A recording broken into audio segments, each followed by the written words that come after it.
Buenas tardes, gracias por acompañarnos en esta sesión del EduNovaTIC 2020. Mi nombre es Rosalí León Chiliota y soy doctoranda del Grupo Gretel de la Universidad Autónoma de Barcelona. En esta ocasión nos une el resumen de la ponencia que hemos presentado Martina Fittipaldi y yo, dentro del marco de mi investigación doctoral que ella dirige. El estudio al que hacemos referencia en este resumen nace de lo trabajado en mi tesis doctoral, en la cual pretendemos diagnosticar la representación de género proyectada en libros de narrativa infantil que se leen en las escuelas. Esto lo realizamos a través de una herramienta de análisis de contenido a la que hemos llamado la grilla de análisis de la representación de género y que la hemos puesto a prueba con un corpus de 85 libros de narrativa infantil que se leen como parte de los planes lectores de primaria de Perú. Pero antes de continuar, vayamos un poco más atrás para poder poner en contexto la importancia de ser conscientes de cuáles son los modelos de género que transmiten los libros de narrativa infantil que leen los niños y niñas en la escuela. Como ya sabemos, mucha de nuestra forma de ser y de desenvolvernos en el mundo está influenciada por la socialización, es decir, la manera en que aprendemos a comportarnos en la sociedad y, en nuestro caso en particular, cómo asimilamos lo que se espera de nosotros como hombres y mujeres en un tiempo y cultura determinados. Así bien, la socialización se lleva a cabo a través de los llamados agentes de socialización, entre los cuales encontramos a la escuela, que es el agente en el cual se centra nuestra investigación. Ahora, la escuela tiene innumerables componentes que la hacen un excelente vehículo para la transmisión no solo de conocimientos funcionales que nos permiten incorporarnos a la sociedad, sino también de maneras de relacionarnos con nuestros pares y con las estructuras que dan forma a la convivencia cotidiana. Vamos, las reglas tácitas a partir de las cuales nos comunicamos y nos organizamos como sociedad. Para nuestra investigación, nosotros nos hemos centrado en uno de estos elementos, que son los libros de narrativa infantil que se leen como parte de los planes lectores escolares, y, como tales, los consideramos materiales didácticos al mismo tiempo que son productos literarios. Por todo lo que acabamos de mencionar, nuestro aparato teórico consta de 3 pilares: la psicología social, los estudios de género y los estudios en torno a la literatura infantil, como les contará Martina Fittipaldi, coautora de la ponencia y mi directora de tesis. Buenas tardes, encantada de estar aquí en el Congreso compartiendo con Rosalí la presentación. Como ella les mencionaba hace un momento, este estudio se enmarca en 3 pilares teóricos. Por un lado, la psicología social, por otro, los estudios desde la perspectiva de género y por último, en tercer lugar, los estudios en torno a la literatura infantil.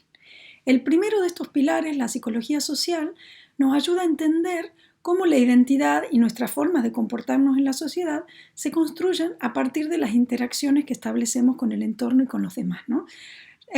Hay autores como Tagfeld o Bandura, por ejemplo, que plantean que son nuestro grupo de pertenencia, nuestro entorno y las relaciones que establecemos con estos grupos y con este entorno, quienes van influyendo paulatinamente, digamos, en la conformación de nuestra identidad, ¿no? Porque vamos interiorizando estas conductas modeladas acerca de cómo ser niños o ser niñas, ¿no?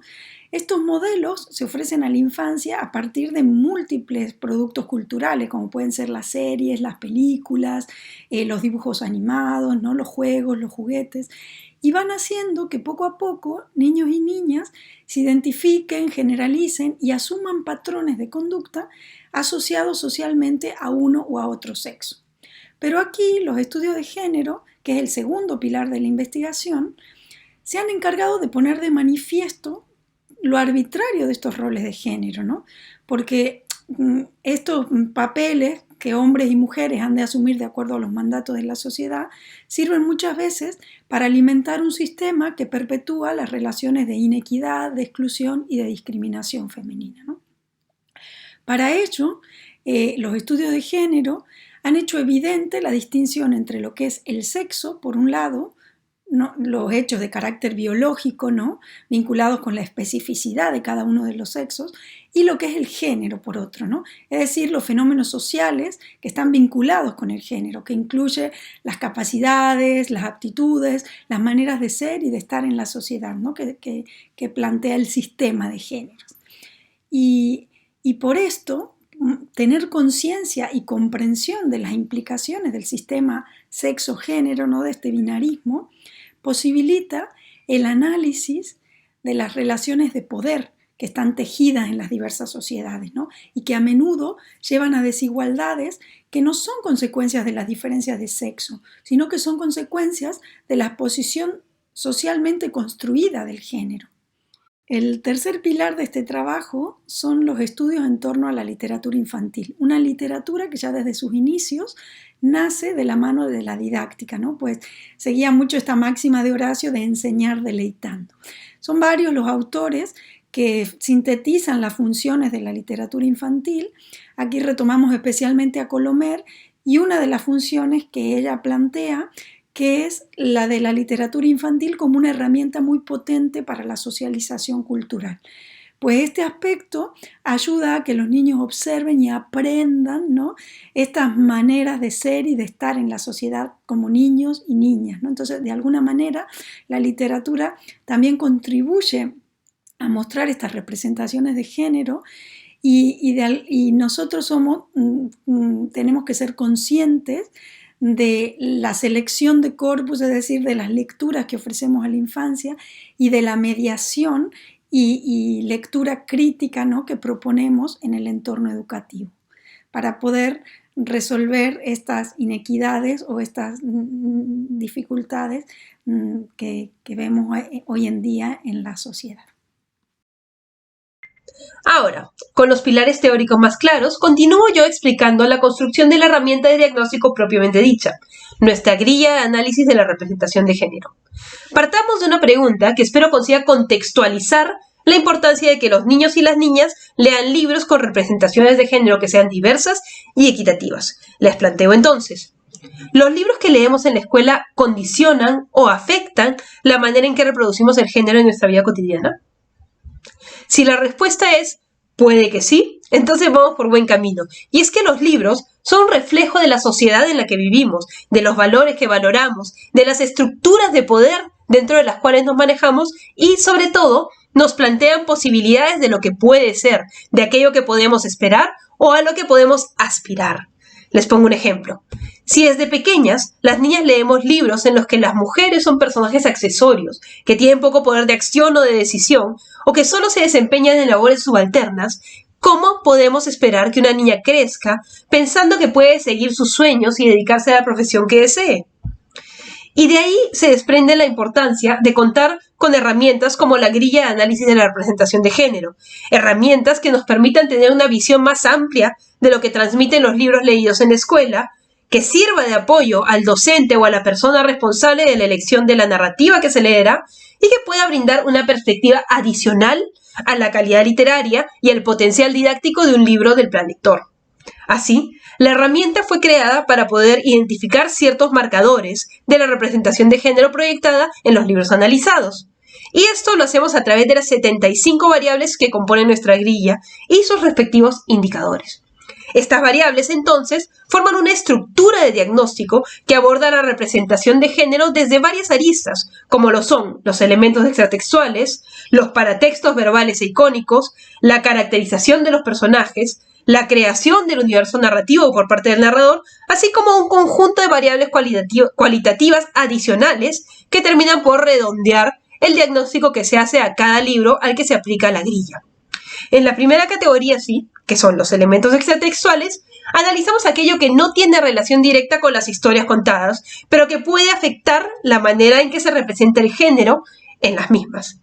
En esta categoría hallamos variables como la edad a la que se dirige el libro, el género de los autores y autoras y de quienes realizan las ilustraciones, o el subgénero narrativo al que pertenecen las obras analizadas.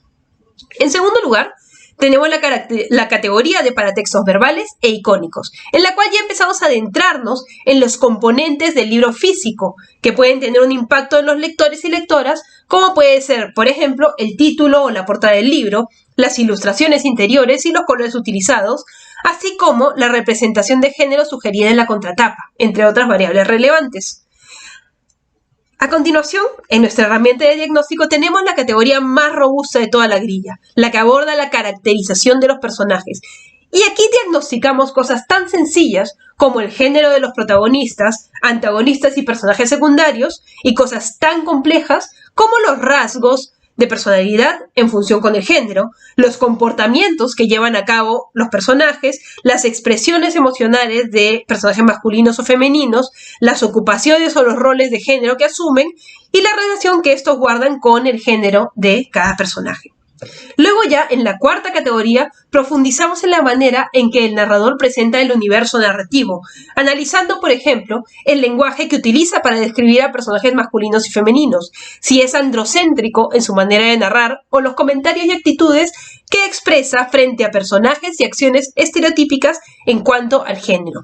Y finalmente, en la categoría de las variables cualitativas que les hablaba hace un momento, planteamos cuestiones como la independencia y la agencia de los personajes o el poder que ostentan, y si hay diferenciación según su género, para luego cerrar nuestra herramienta de diagnóstico con dos variables de percepción general de los libros. En primer lugar, si se reproducen roles y estereotipos de género en el libro como conjunto, y por último, si hay un balance en la representación con respecto a la visibilidad, presencia y relevancia de los personajes masculinos y femeninos en los textos. Como ven, la grilla de análisis de representación de género es extensa y profunda y permite analizar cualquier grupo de libros de narrativa infantil desde una perspectiva de género. Con esto, nuestra investigación apunta a proporcionar una herramienta que permita diagnosticar los textos a partir de la mencionada perspectiva como un elemento adicional a la calidad literaria y al potencial didáctico de los libros que se leen como parte de los planes lectores escolares, como ya habíamos mencionado hace unos minutos.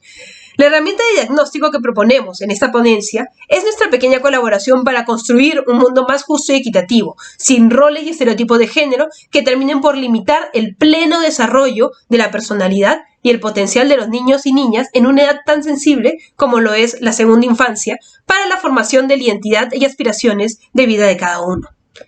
Y con esa idea final quisiéramos terminar nuestra presentación. Esperemos que les haya sido interesante y les haya generado ideas y reflexiones en torno a la importancia de que la equidad se cultive desde todos los ámbitos de formación de los niños y las niñas. En el PPT que pueden descargar en el enlace de este mismo foro, pueden ver los puntos claves de la presentación de hoy, así como el correo electrónico de Martina y el mío para alguna consulta o comentario que puedan tener. En cualquier caso, tenemos abierto el foro para el debate y las preguntas que consideren pertinentes. Muchísimas gracias por su atención.